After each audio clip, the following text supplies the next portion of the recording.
Shalom saudara-saudara, kita akan menikmati firman Tuhan Minggu tanggal 12 Februari 2023 dari Mazmur 119 ayat 1 sampai 8. Saya akan bacakan berikutnya untuk kita semua. Begini firman Tuhan: Berbahagialah orang-orang yang hidupnya tidak bercela, yang hidup menurut Taurat Tuhan. Berbahagialah orang-orang yang memegang peringatan-peringatannya, yang mencari Dia dengan segenap hati, yang juga tidak melakukan kejahatan, tetapi yang hidup menurut jalan-jalan yang ditunjukkannya. Engkau sendiri telah menyampaikan titah-titahmu supaya dipegang dengan sungguh-sungguh.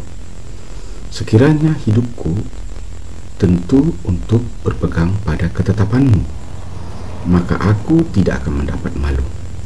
Apabila aku mengamat-amati segala perintahmu, aku akan bersyukur kepadamu dengan hati jujur. Apabila aku belajar hukum-hukummu yang adil, aku akan berpegang pada ketetapan-ketetapanmu.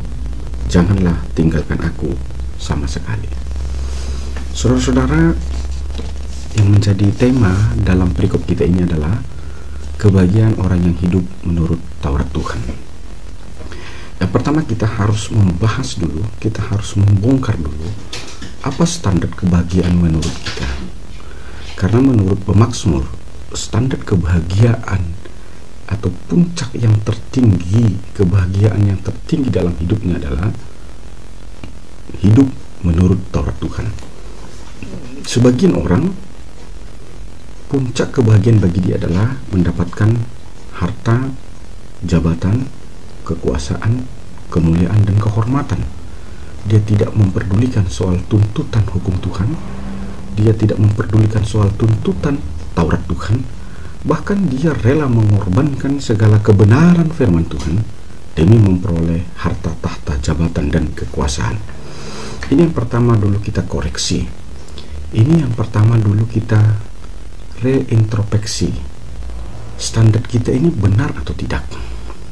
Nah, ketika saudara terketuk dari penyampaian firman ini, maka kita harus segera melakukan perubahan kiblat hidup, melakukan perubahan standar hidup. Dari hidup yang mengorbankan kebenaran firman Tuhan untuk mendapatkan harta, tahta, dan kekuasaan, marilah kita merubahnya menjadi untuk mengorbankan harta, tahta, dan kekuasaan untuk dapat melakukan hidup menurut Taurat Tuhan. Saudara-saudara, apa itu Taurat Tuhan?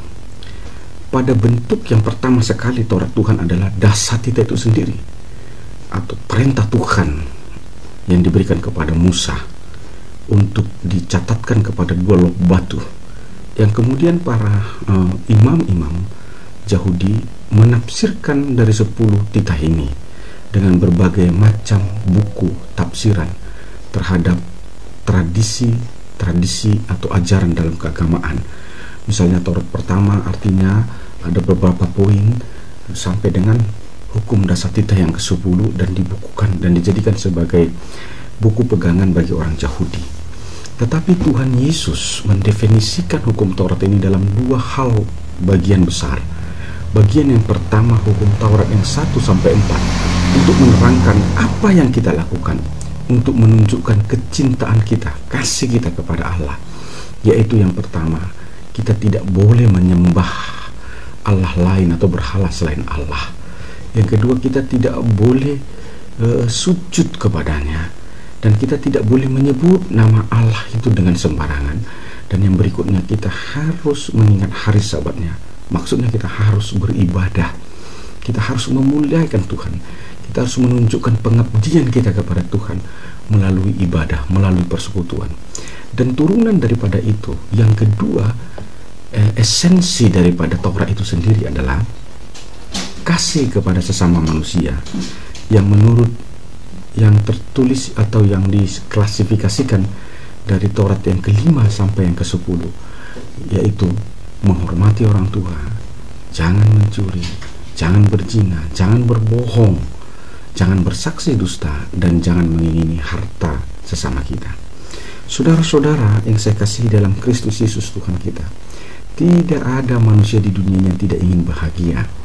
Semua orang di dunia ini, mau kaya, mau miskin, mau muda, mau tua, mau dia yang berpendidikan atau yang tidak berpendidikan, mau dia politikus atau negarawan atau rakyat jelata sekalipun, semua ingin hidup berbahagia.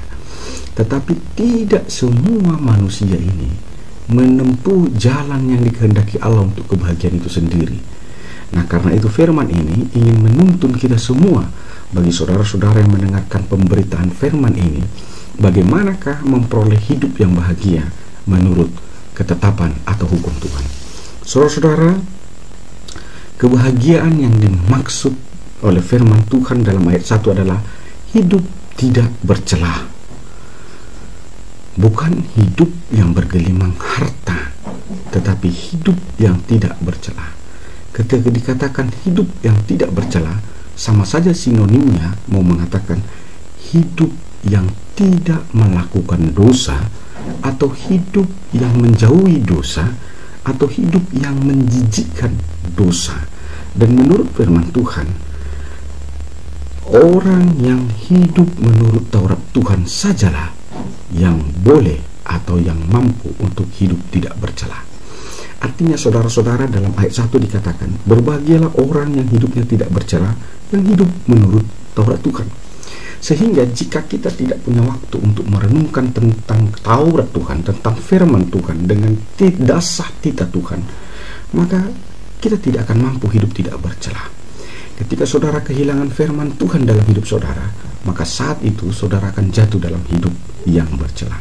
Tetapi sebaliknya, ketika firman Tuhan itu menjadi patron dalam hidup kita, maka kita akan dimampukan untuk hidup tidak bercelah.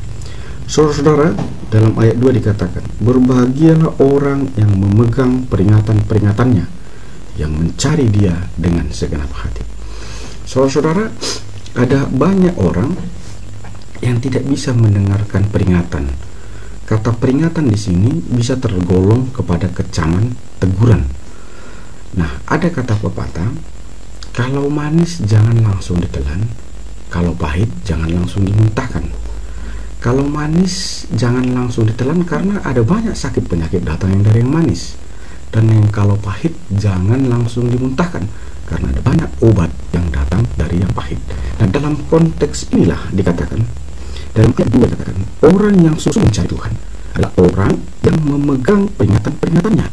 Saudara-saudara, jika kita bertanya, apakah saya orang yang sungguh-sungguh terhadap Tuhan? Itu juga ketika kita bisa mampu menjawab, apakah saudara setia kepada Tuhan ketika saudara jatuh dalam persoalan, jatuh dalam kebenaran? Karena kita bisa terjemahkan peringatan-peringatan Tuhan ini, bisa juga kita terjemahkan sebagai sesuatu penderitaan, pergumulan, contohnya seperti sakit penyakit, contohnya seperti kita jatuh dalam keadaan kesulitan uang. Dan terkadang kita mulai ragu dan bimbang dalam keadaan-keadaan seperti itu dah yang menentukan seberapa besar kualitas cinta kita kepada Tuhan. Karena itu ada kata pepatah, teman senang itu banyak, tetapi teman menderita itu sedikit. Dan untuk mengetahui siapakah yang benar-benar cinta kepada kita, siapakah yang benar-benar menjadi sahabat kita, adalah siapa orang yang bertahan di samping kita saat kita jatuh dan berbagai persoalan dan penderitaan. Demikianlah Tuhan. Ada banyak mulut yang memuji Tuhan, ada banyak mulut yang memuliakan Tuhan, tapi hanya sedikit orang yang mampu tetap mencintai Tuhan dan mengikuti Tuhan ketika dia jatuh dalam berbagai persoalan, berbagai penderitaan. Mari kita renungkan, kita berada dalam titik yang mana saudara saksi dalam Kristus Yesus Tuhan kita. Dalam ayat 3 dikatakan, yang juga tidak melakukan kejahatan, tetapi yang hidup menurut jalan-jalan yang ditunjukkannya. Saudara-saudara, ada banyak orang yang mati-matian ingin bebas dari kejahatan. Dia berjanji, dia bertekad untuk tidak melakukan kejahatan, tetapi dia terus terjatuh dan terus berulang-ulang melakukan kejahatan. Ternyata saudara, niat tidak hanya cukup, tetapi harus ada sesuatu hal yang lebih besar daripada niat, supaya kita bisa lepas daripada kejahatan. Karena sekalipun saudara sungguh-sungguh meniatkan untuk lepas daripada kejahatan, niat saudara itu tidak cukup, harus diikuti satu lagi. Apakah itu? Dalam ayat 3 dikatakan, orang yang hidup menurut jalan yang ditunjukkan Tuhan. Dari mana kita tahu itu jalan yang ditunjukkan Tuhan? Nah, tentu kita tahu petunjuk Tuhan itu dari Alkitab, dari firman-Nya. Jadi untuk bisa mengetahui mana jalan yang ditunjukkan Tuhan adalah apa yang dikatakan Alkitab, apa yang dikatakan firman Tuhan. Sehingga saudara, niat saudara yang ingin hidup benar, niat saudara yang ingin lepas atau tidak melakukan kejahatan, itu tidak akan berguna kalau Anda tidak memiliki waktu untuk merenungkan firman Tuhan. Jika Anda tidak memiliki waktu untuk bersekutu dengan Tuhan. Tetapi setiap niat yang bertemu dengan persekutuan kepada Tuhan, setiap niat yang bertemu dengan perenungan kepada firman Tuhan, maka hidup seperti itulah yang akan mampu hidup tanpa melakukan kejahatan. Jadi sebenarnya bukan saudara yang kurang besar, maka saudara tidak bisa untuk tidak melakukan kejahatan, tetapi tindakan saudara untuk bersekutu dengan Tuhan, untuk merenungkan firman Tuhan, itu yang membuat saudara kurang memiliki kekuatan dan tidak dikuatkan untuk tidak melakukan kejahatan dalam hidup saudara. Dalam ayat 4 dikatakan, engkau sendiri telah menyampaikan titah-titahmu supaya dipegang dengan sungguh-sungguh. Nah, dalam ayat 4 ini Tuhan mau berkata bahwa tidak ada perintah Tuhan yang tidak bisa dikerjakan manusia. Jadi semua yang dikatakan Tuhan, semua yang diperintahkan Tuhan pada hakikatnya adalah segala sesuatu yang bisa dikerjakan manusia. Tetapi oleh godaan iblis, tetapi oleh pikiran-pikiran yang mengacaukan pikiran kita melalui ketakutan dan teror yang diberikan iblis, kita meragukan kebenaran firman itu. Kita berkata, apakah aku mungkin bisa melakukan ini? Karena itu ketika dikatakan, engkau sendiri telah berfirman, engkau telah menyampaikan titahmu untuk dipegang dengan sungguh-sungguh. Kata untuk dipegang dengan sungguh-sungguh menjelaskan tidak ada firman Tuhan yang tidak bisa dikerjakan manusia kalau manusia itu bersekutu dengan Tuhan. Nah, tetapi ketika kita mau coba melakukan firman Tuhan, tapi yang kita andalkan adalah pikiran naluri kita, nah kita akan sering terjebak kepada kekacauan berpikir yang diberikan iblis. Tetapi ketika kita ingin bersekutu dengan Tuhan, maka kita akan bisa melakukan apa yang diperintahkan Tuhan. Nah, dikatakan dalam ayat 6, ayat 5, sekiranya hidupku tentu untuk berpegang pada ketetapanmu, maka aku tidak akan mendapat malu. Saudara-saudara, kalau kita renungkan hidup kita mulai dari kecil sampai besar, pertanyaannya adalah, apakah tindakanmu yang membuat engkau tidak untuk malu? Kalau kita mulai dari umur 0 sampai 5 tahun, ada banyak kesalahan yang kita lakukan. Yang dari 0 sampai 5 tahun itu orang bisa mengambil titik untuk mempermalukan kita di depan publik. Kita berangkat lagi dari umur 5 sampai 10 tahun. Ada banyak kesalahan yang kita lakukan dari umur 5 sampai 10 tahun, yang kapan saja orang bisa ambil kesalahan dari waktu itu mempermalukan kita di depan publik. Kita ambil lagi jarak dari 10 tahun sampai 15 tahun, dari 15 tahun sampai 20 tahun, 20 tahun sampai 30 tahun, dan seterusnya sampai beberapa tahun. Artinya ada begitu banyak kekurangan, kejahatan, kesalahan yang tergoreskan dan melekat di dalam hidup kita, yang kapan saja orang bisa kutip itu, orang bisa pakai itu untuk mempermalukan kita di depan publik. Poinnya adalah, jika dari diri kita sendiri, maka kita tidak akan mungkin tidak mendapat malu. Karena setiap tindakan kita, perkataan kita, cara pandang kita, dari seluruh anatomi dan alat tubuh kita, semua memiliki kesalahan yang berpotensi bisa dikutip orang, bisa diambil orang untuk mempermalukan kita. Jadi apa alasannya supaya kita tidak mendapat malu? Nah, Allah menawarkan protektif, Allah menawarkan perlindungan. Perlindungannya adalah, dikatakan begini, jika aku hidup menurut ketetapanmu, aku tidak akan malu. Saudara-saudara, hidup menurut ketetapan Tuhan akan menyelamatkan masalah saudara, dan sekaligus akan menyelamatkan hidup saudara sekarang, dan sekaligus akan menyelamatkan hidup masa depan Anda. Tetapi ketika Anda melenceng daripada ketetapan Tuhan, maka masa lalu Anda akan mempermalukan Anda sekarang, dan yang Anda lakukan sekarang akan mempermalukan Anda di masa depan. Hanya hidup menurut ketetapan Tuhan. Sekali lagi saya ulangi, hanya hidup menurut ketetapan Tuhan, maka Anda akan mengamankan masa lalu Anda, akan mengamankan masa Anda sekarang, akan mengamankan masa yang akan datang. Tidak akan ada orang yang bisa mengutip itu untuk mempermalukan Anda, karena ketaatan Anda akan membuat Anda diprotektif, dilindungi, diasuransi, dijamin oleh Tuhan. Dalam ayat 7 dikatakan, aku akan bersyukur kepadamu dengan hati yang jujur apabila aku belajar hukum-hukummu yang adil. Saudara, dalam kekristenan kontemporer ada banyak orang yang bersyukur. Dikatakan bersyukur itu bisa kita sinonimkan dengan memuji Tuhan, memuliakan Tuhan, the worship to the Lord, beribadah kepada Tuhan, tetapi tidak dengan hati yang jujur. Ada banyak orang pergi ke gereja hanya untuk pencitraan. Ada banyak orang melakukan ibadah sebagai kebiasaan. Ada banyak orang bersyukur kepada Tuhan hanya ikut-ikutan, tanpa mengalami Allah, tanpa merasakan hadirat Allah. Karena itu saya sering katakan bahwa kekristenan kontemporer adalah kekristenan beribadah, tetapi bukan kekristenan mengalami hadirat Allah. cerminkan firman Tuhan hari ini, kekristenan kita bukan hanya kekristenan yang beribadah, tetapi juga kekristenan yang mengalami hadirat Allah itu. Jadi kekristenan yang beribadah dan mengalami hadirat Allah, itu yang dimaksud dengan bersyukur kepada Allah dengan hati yang jujur. Dan dikatakan, aku akan berpegang pada ketetapan-ketetapanmu dan jangan tinggalkan aku sama sekali.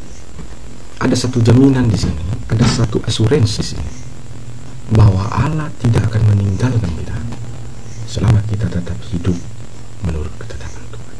Ada banyak keuntungan yang akan kita dapatkan kalau kita hidup menurut ketetapan Tuhan.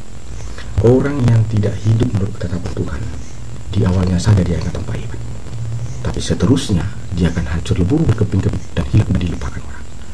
Tetapi orang yang hidup di dalam ketetapan Tuhan, di awalnya dia disepelekan, di awalnya dia dipandang sebelah mata, di awalnya dia tidak diperhitungkan, tetapi pada akhirnya dia akan selalu dikenang orang, dia akan selalu diperbincangkan orang. So now, what do you choose? Tapi pilih hidup menurut ketetapan Tuhan. Shalom, Tuhan Yesus memberkati.